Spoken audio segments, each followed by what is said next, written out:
me now Samantha Kris, the author of Bossing Up. So welcome to the show. We're going to talk about your book. How long ago did you finish writing? Pretty recently, actually. It went into print less than 2 months ago. Wow. And I'd finished writing like the day before it went into print, because it's like I had started, and before you send it, you're like, I could still make some final tweaks, I could still change it, and then at a certain point I just had to let it go, trust that it would work out, and yeah, it materialized pretty quickly. How long did it take you to write? All in all, about a year. So I came up with the concept and the framework about last summer. I started writing though in January, so I really I hit the grind. Wow, that's really quick, actually. It's quite quick, yeah. So but I was like in complete hibernation mode, so very little social life. I didn't really see anyone unless it was for work, and every spare moment was dedicated to making this come to life. Okay, and why this book? I mean, I know that you were tired with how your career was going. You were tired of not making the money and having the, I guess, and I wouldn't say notoriety, I guess having the credibility that you thought you deserved, and you sort of wanted to make your own thing. Is that right?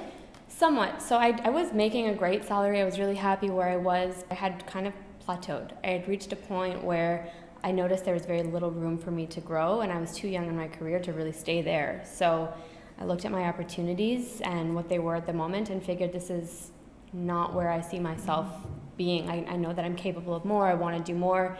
And instead of doing that for someone else, I figured let's take a stab at doing it myself, getting my own name out there instead of representing a company and doing their marketing, to apply the skills that I have and the knowledge that's within me, and applying it to the message that I really want to get out there. And that's really what sparked the book. So it's very similar, actually. For Chris and I, we didn't want to wait around for things to happen. We decided to just sort of take it on ourselves and make it happen. Yeah, there's a common theme for sure. Yeah, definitely. And I guess that's how lots of people create success, is because they make it happen. Love it. Yeah. So you have tons of advice in here. Selfishly, I want to ask you about Chris and I and get some tips. I want you to give us some tips. So right now we have 300 followers on our Facebook page. We have a goal. I mean, we want 300,000 followers on our Facebook page. We really want everyone in Canada and North America and across the world to benefit from the stories of others. Yep. So what kind of advice would you give us to reach that kind of a platform? I love that. Go right for the gold. Yeah. Let's give it to us. No, that's great. And this is really what I love to do and I'm so passionate about. So what I talk about in the book is developing real goals, and you may have heard me talk about it before, but really what it is about is setting goals that are that resonate with you, that empower you, that are actionable, and that are lucrative. So this applies to your personal life as well as it does for business. So to take the concept of the radio show and think about, how does it resonate? The live show, and to bring it to the next level, to really bring it to a national, international level, is to think about how does it resonate with you? What is it fulfilling for you and your team as a purpose? But how will it resonate with your audience as well?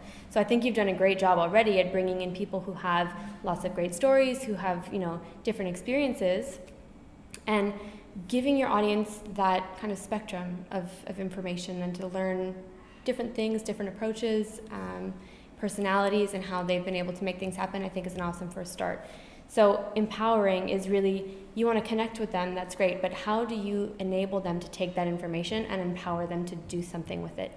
Because listening in or watching live is awesome, but we hear so much information in a daily basis. We see ads, we talk to people, we're in meetings, we watch movies, and so how do you make sure that the information you're giving them actually stays with them? Is that it needs to empower them to take action, which is the next step. And again, this is something that when you're setting your goals for this show, is to think about how it empowers you as well. Because if you're not empowered by what you're investing into it, you're not going to give it your all.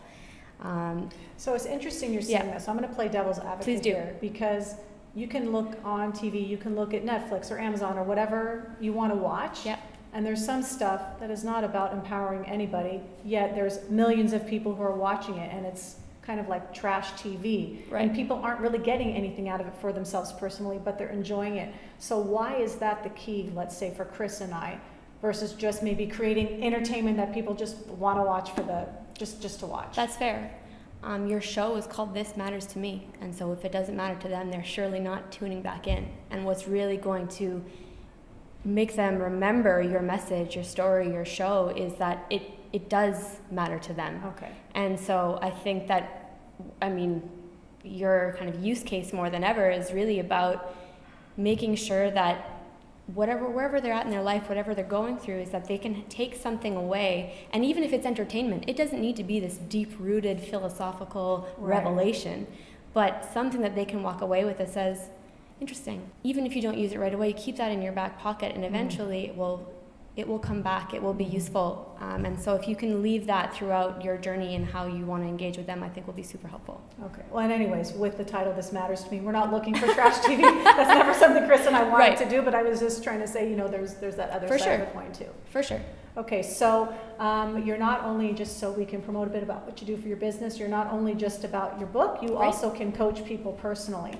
Do they have to be local, or do you do Skype consultations and all that kind of stuff?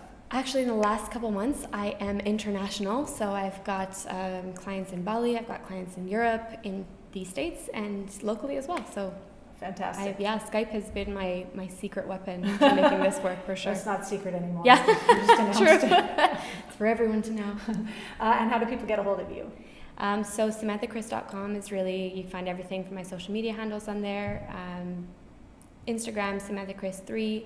And again, Skype, if you really want to get personal, you can find me there. Okay, great. So I'm going to come back to you in 6 months and tell you where we're at. We're going to apply what you said, and we'll see where we're at. Is it a real goal, realistic to say we want 300,000 people Absolutely. watching? Okay. There's no goal big enough. People think, they go, oh, I can't believe it's going to be crazy. How could you expect? I'm like, well, why wouldn't it happen? You have to start with 300. Yeah, exactly. And I mean, this is episode 2, and you have 300.